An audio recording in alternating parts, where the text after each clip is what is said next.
अस्सलामुअलैकुम, सत श्री अकाल आप लोगों को। मैंने इस जो लाइव है उसके ऊपर जो मैंने शीर्षक में जो लिखा हुआ है सब्जेक्ट, वो आप लोग ध्यान से पढ़ लीजिए पहले। और ये 12 मिनट का ऑडियो है, इसको सुनने की जहमत उठाएं जरा शांति से, जल्दी। हाँ जी, बहुत बहुत नमस्कार, सलाम, हेलो और सत श्री अकाल आप सभी लोगों को। मैं हूं अनुपम त्रिपाठी और स्वागत है आप लोगों का FFAR इंडिया यूट्यूब चैनल पे। दोस्तों, 1935 की बात है।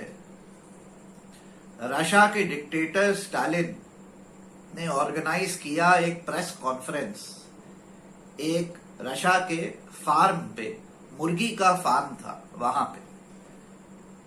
जैसे हर dictator typical press conference organize करता है, जहां प्रेस के पालतू अपने ही लोग होते हैं, जी न्यूज वाले, एबीपी न्यूज वाले, रिपब्लिक वाले वगैरह वगैरह। वैसे ही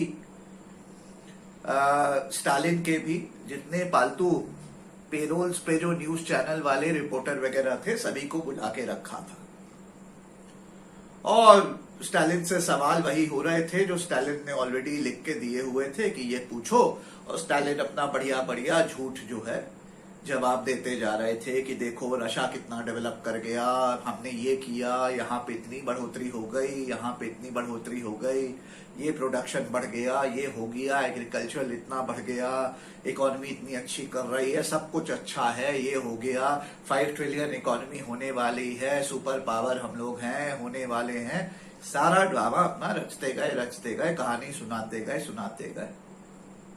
मुर्गी का फार्म था, मुर्गियां घूम रही थी और ये पेड सोल्ड मीडिया वाले, आजकल के मेन स्ट्रीम मीडिया वाले जैसे भारत में है वैसे ये सब सवाल पूछ रहे थे। और ये जवाब जैसे जो सवाल लिख के दिए थे उनके जवाब ये देते जा रहे थे। अब इस बीच बैड लक कह दीजिए, चाहे मिसफॉर्चून कह दीजिए, स्टालिन का एक ये प्रेस कॉन्फ्रेंस में एक गलती से अमेरिकन जर्नलिस्ट आ गया था, किसी तरीके से वहां घुस गया था। और वो ना पेड जर्नलिस्ट था ना सोल्ड मीडिया था। उसने सवाल पूछा स्टालिन से, अंग्रेजी में पूछा कि how long will this शराड continue, मतलब कब तक ये ड्रामा चलेगा। और फिर उसने कहा it is just a matter of time before the people of Russia will revolt against you and see through all your lies. मतलब कहने का मतलब बस कुछ ही समय है जब फाइनली लोग जो है ये जान जाएंगे कि ये सारा आपका ड्रामा है, और वो देख लेंगे कि ये सब एक ढोंग है और सच्चाई जो है बिल्कुल इसके विपरीत है। तो कब तक ये चलेगा। तो एकदम से जो है वहां पे साइलेंस हो गया और सब लोगों ने सोचा ओ माय गॉड, ये कैसे सवाल आ गया, ये कौन आदमी है, क्या है वगैरह वगैरह। और सारे कैमरा वगैरह फोकस कर रहे थे स्टालिन पे। तो स्टालिन ने स्माइल करी, थोड़ा भी घबराए नहीं, स्माइल करी। और फिर क्या किया, वो फार्म था तो वहां मुर्गियां घूम रही थी। एक मुर्गी को स्टालिन ने पकड़ लिया ऐसे करके, जोर से ऐसे, और इस जर्नलिस्ट को कहा कि मैं तुमको जवाब देता हूं, बताता हूं, चलो मेरे साथ। और मुर्गी के साथ, और ये जर्नलिस्ट और मुर्गी और ऐसे, और वो थोड़ा वॉक करना शुरू किए। ठीक है, तो स्टालिन ने क्या किया, एक एक करके इस मुर्गी के जो पर थे वो नोचने शुरू किए। एक पर नोचा, 2 पर नोचा, और जब पर नोचे मुर्गी चीखे। फिर चौथा पर नोचा और पर नोचा और पर नोचा। और मुर्गी जोर जोर से चीख रही थी, उसको दर्द हो रहा था, पेन हो रहा था, लाल होते जा रही थी। और सब लोग वहां देख रहे थे क्या हो रहा है, कितना ये बड़ा डिफिकल्ट सीन था देखने के लिए। और स्टालिन जो है एक एक करके पर नोचते मुर्गी को उन्होंने पूरी तरीके से नंगा कर दिया, लाल कर दिया। और जब मुर्गी लाल हो गई, उसके सारे पर नुच गए और पूरी तरीके से नंगी हो गई, तो स्टालिन ने मुर्गी को नीचे पटक दिया जमीन पे। फिर स्टालिन ने क्या किया कि फार्म था तो चारा लिया, थोड़ा सा अपने जेब में डाला और चारा मुर्गी को थोड़ा सा अपने ही हाथ से, जिन हाथों से उन्होंने पर नोचे थे उन हाथों से मुर्गी को चारा दिया। जब चारा दिया तो मुर्गी ने झप से चारा खाया। फिर स्टालिन थोड़ा और आगे चले इस अमेरिकन जर्नलिस्ट के साथ, और उन्होंने फिर चारा ऐसे जमीन पे रखा, मुर्गी दौड़े दौड़े आई, फिर चारा खाई। फिर उन्होंने चारा रखा, फिर थोड़ा सा और 10 कदम चले, चारा रखा, मुर्गी दौड़ दौड़ के उनके पास आई, चारा खा। फिर 5 कदम और चले और इस बार स्टालिन ने अपने पैर के पास, बिल्कुल अपने जूते के पास चारा रखा और मुर्गी उनके जूते के पास कदम पे आ गई, उनके जूते पे, और मुर्गी ने चारा खाया बिल्कुल उनके जूते से।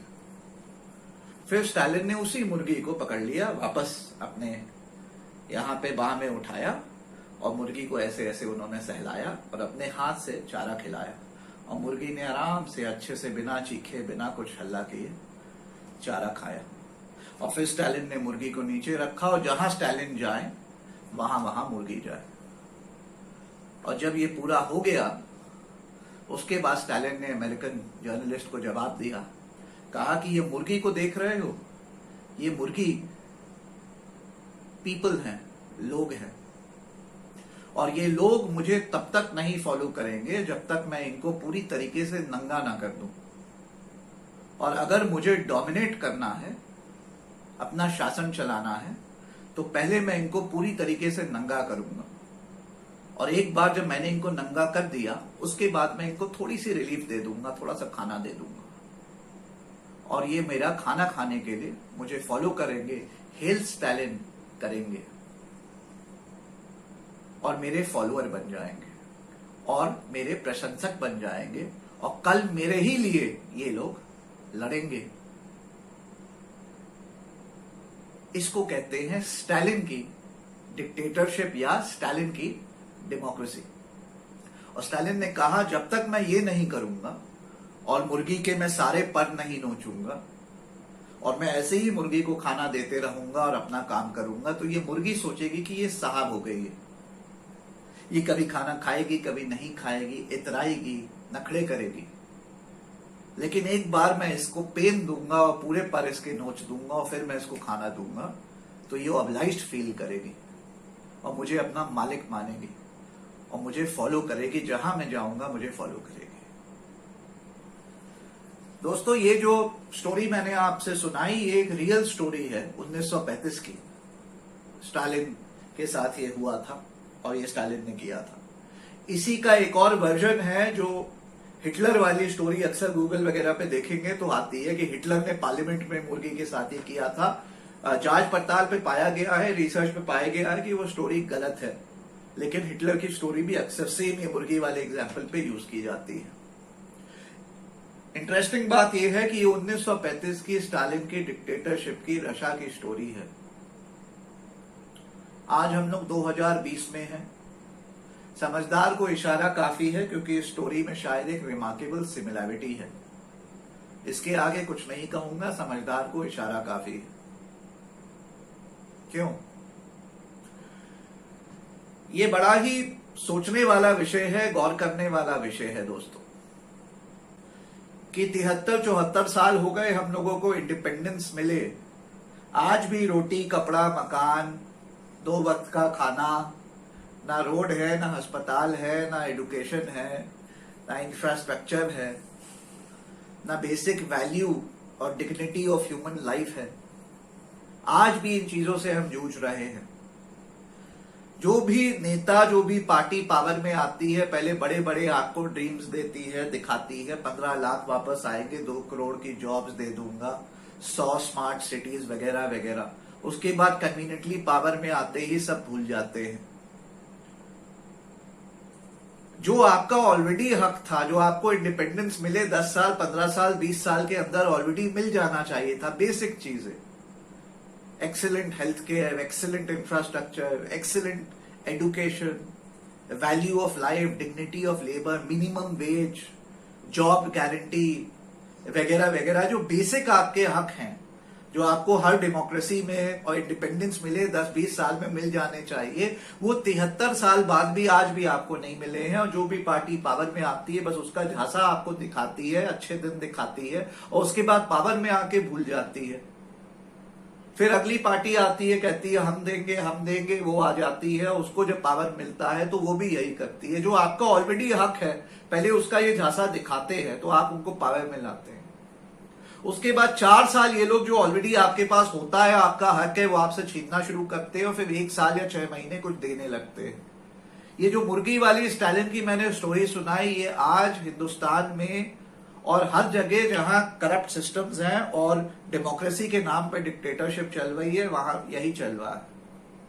जो आपको ऑलरेडी हक है वो आपको मिलता नहीं है, वही आपसे छीना जाता है और फिर थोड़ा थोड़ा रिलीज आपको किया जाता है, दिया जाता है, और आप ऑब्लाइज्ड फील करते हैं। आपको लगता है वाह वाह यार, मेरा नेता कुछ तो कर रहा है, मेरे लिए कुछ तो कर रहा है। आप सवाल ही नहीं उठाते हैं कि भाई ये तो मेरा हक था, ये तो मुझे 50 साल पहले मिल जाना चाहिए था, तुम आज दे रहे हो और आज भी इंस्टॉलमेंट में इतना कम दे रहे हो, क्यों दे रहे हो? ऐसा क्यों है कि आज भी भारत में हमारे पास ना अच्छी रोडें है, ना अच्छा इंफ्रास्ट्रक्चर है, ना अच्छे अस्पताल है, ना अच्छा एजुकेशन है, वैल्यू ऑफ लाइफ नहीं है, डिग्निटी नहीं है, मिनिमम वेजेस नहीं है, जॉब गारंटी नहीं है। क्यों नहीं है? क्यों नहीं है? वेस्ट में क्यों सिंगापुर 30 साल में इतना आगे हो गया? क्यों बीजिंग चाइना 30 साल में इतना आगे बढ़ गया? सब लोग, कितने देश हैं जो हमारे बाद उनको इंडिपेंडेंस मिली है, वो हमसे जो है 30-30 साल में आगे बढ़ गए। हमने 1990 में लिबरलाइजेशन किया, डोर्स ओपन कर दिया, आज 2020 है, 30 साल हो गए लिबरलाइजेशन किए हुए, फिर भी हम लोग आगे नहीं बढ़ पाए। आज भी हमारे यहाँ रोटी, कपड़ा, मकान, बेसिक्स सर्वाइवल, बेसिक चीजों के इश्यूज हैं। और जो नेता पावर में, पार्टी पावर में आती है, आपको दिखाती है हम देंगे, वही चीज जो आपका ऑलरेडी राइट होता है, जो आपको 50 साल 60 साल पहले मिल जाना चाहिए था, वो आज भी 2020 में ये लोग कहते हैं हम देंगे, आपको दूर रखते हैं। जब तक आप लोगों ने आवाज नहीं उठाई दोस्तों, आपने स्पीकअप नहीं किया, जब तक आपने रियलाइज नहीं किया कि आप मुर्गी नहीं हैं इन लोगों के, आप डेमोक्रेसी में मास्टर्स हैं और ये लोग आपके सेवक हैं, सर्वेंट्स हैं आपके। डेमोक्रेसी में सरकार बनती है which is a government of the people, elected by the people to work for the people. ये पीपल कोई मुर्गी नहीं है। 73 साल से आप लोग मुर्गी बने हुए हैं, चाहे पिछले 6 साल हो जाए आप मुर्गी बने हैं, चाहे उससे पहले के कांग्रेस के भी 59 ईयर्स आप मुर्गी बने रहे। ये स्टालिन का एग्जाम्पल इसी कारण से आज मैंने आप लोगों को दिया है। सोचिएगा आज 2020 में भी आप मुर्गी हैं। अधिभक्तों को मैं खास करके ये कहना चाहता हूं, आप वही मुर्गी हैं जिसको पहले नंगा किया गया है, अब आप फॉलो कर रहे हैं। सोचिएगा इसके बारे में। बस इतना कहना चाहता हूं कि ध्यान रखें, एक डेमोक्रेसी, एक सच्ची, एक वाइब्रेंट, एक असली डेमोक्रेसी में जनता सर्वोसर्वा होती है, जनता मास्टर होती है और उसके सेवक नेता होते हैं, उसके नौकर नेता होते हैं। नेता की ड्यूटी होती है जनता के लिए काम करना, और जो रोटी, कपड़ा, मकान, infrastructure, dignity, education, medical care, job guarantee वगैरह जो आप लोग मांग रहे हैं, ये चीजों तो 50 साल पहले आपका हक था, मिल जाना था, जो आज तक आपको दिया नहीं गया। इसी कारण से ये स्टालिन और मुर्गी की स्टोरी मैंने आपसे शेयर करी है। सोचिएगा इसके बारे में। बस यही कहना चाहता हूं, आवाज उठाओ, स्पीक अप, वरना वो दिन दूर नहीं है जब अच्छे दिन के लिए, और उसको देखते देखते, अच्छे दिन की वेट करते करते, 15 लाख की वेट करते करते, 5 ट्रिलियन की इकोनॉमी की वेट करते करते, इंडिया सुपर पावर बनेगा की वेट करते करते आप ऊपर चले जाएं और ये नेता लोग अपने 14 लाख रुपए के सूट, 3-3 करोड़ की गाड़ी में 14 ऐसी गाड़ियों के काफिले में चलते रहें। जब तक आप नहीं बदलेंगे, आवाज नहीं उठाएंगे, तब तक ये देश नहीं बदलेगा। ये देश आपसे है, इन नेताओं से नहीं है। ये नेता आपसे हैं, आप इन नेताओं से नहीं है, ये बात ध्यान रखिएगा। स्पीक अप, आवाज उठाइए। 1935 स्टालिन की ये मुर्गी वाली स्टोरी ध्यान रखिएगा। आज ये 2020 में शायद भारत में फिर भी लागू है, और ये लागू रहेगी 2050 में भी, अगर आपने आवाज नहीं उठाई, अगर आपने बदलाव अपने में नहीं किया। आवाज उठाओ, स्पीक अप। दोस्तों, अगर ये वीडियो पसंद आया हो तो इसको लाइक करिएगा, और पसंद आया हो तो शेयर करिएगा, सवाल हो तो कमेंट्स में नीचे पूछिएगा। और अगर आज भी आप मेरे चैनल पे नए हैं तो इसको सब्सक्राइब करना ना भूलिएगा।